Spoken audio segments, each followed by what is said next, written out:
Today the geology they tell us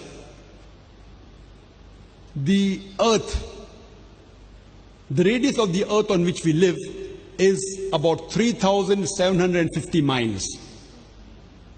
And the deeper layers, they are hot and fluid. They cannot sustain life. The more you go on the top, it becomes harder. And the superficial crust on which we live is a solid shell and is very thin, hardly 1 to 30 miles in thickness. And there are high chances that this superficial crust on which we live, it will shake. Today the geology they tell us it is due to the folding phenomena which gives rise to mountain ranges which prevents the earth from shaking. What the geologists discovered recently, the Quran mentioned 1400 years ago. In Surah Naba, chapter number 78, verse number 6 to 7, the Quran says, we have made the earth as an expanse, wal jibala autada, and the mountains as stakes.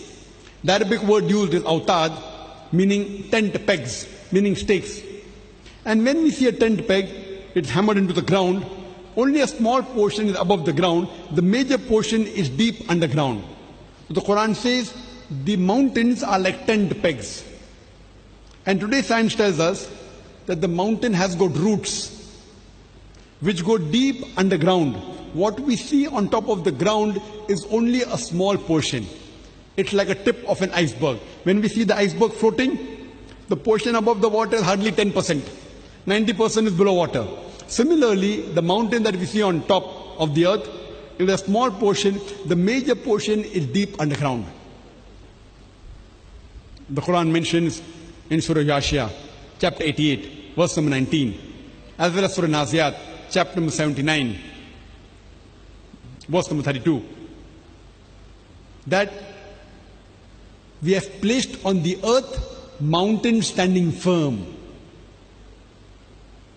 And today, if we analyze, in most of the universities,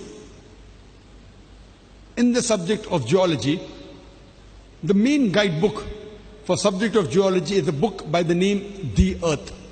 It has various authors.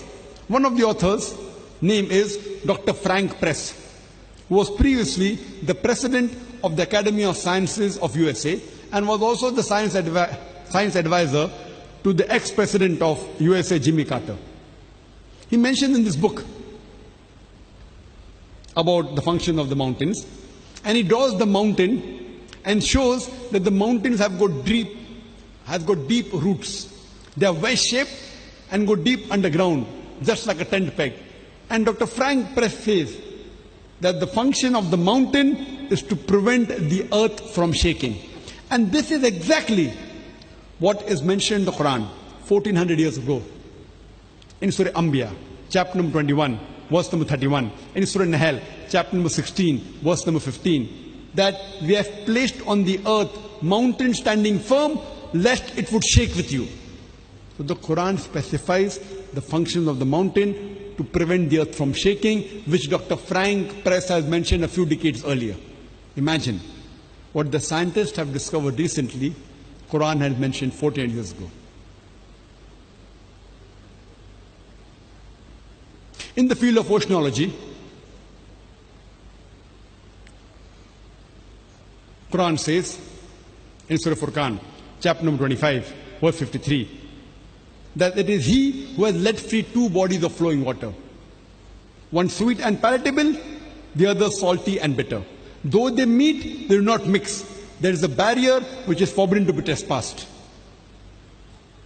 Quran repeats the message in Surah Rahman, chapter 55, verse number 19 and 20. Marjal Bahrain yaltaqiyan, bainahuma barzakhun la yabghiyan. It is He who has let free two bodies of flowing water. Though they meet, they do not mix. There is a barrier which is forbidden to be trespassed. Previously, the commentators of the Quran, they used to wonder, what does the Quran mean by saying that two waters meet? They knew there were two types of water, one salty and the other sweet. But they couldn't understand what does the Quran mean by saying these two types of water meet, but there's a barrier which is forbidden to be trespassed.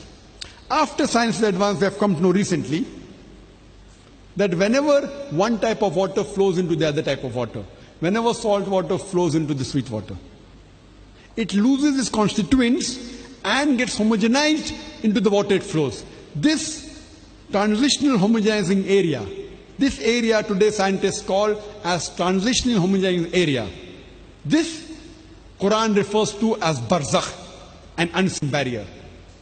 Imagine what the scientists, the oceanologists have discovered recently. The Quran describes 14 years ago and says that sweet and salt water, they meet, but they do not mix. There is an unseen barrier, or barzakh, which is forbidden to be trespassed. And this can be seen with your naked eye, even in South Africa.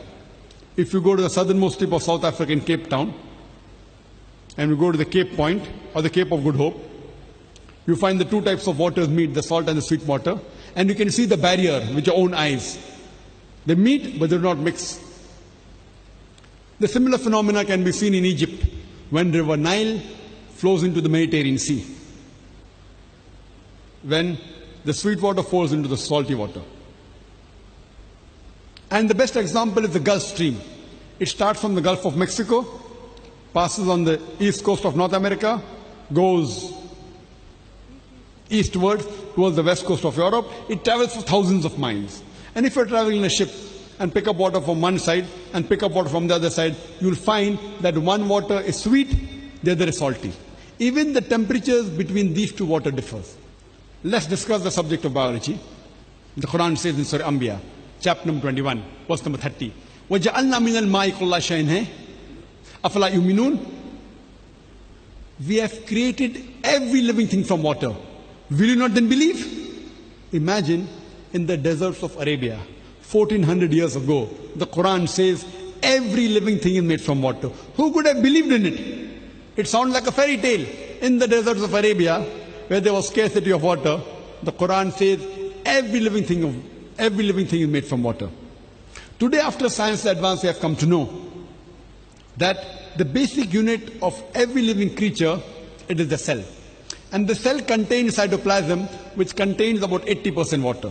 Today, science tells us every living creature contains 50 to 90% water. And no living creature can survive without water. Imagine, Quran mentioned this 1400 years ago, that every living thing is made from water. You can ask the atheist, who could have mentioned this in the Quran 1400 years ago? And he'll be silent.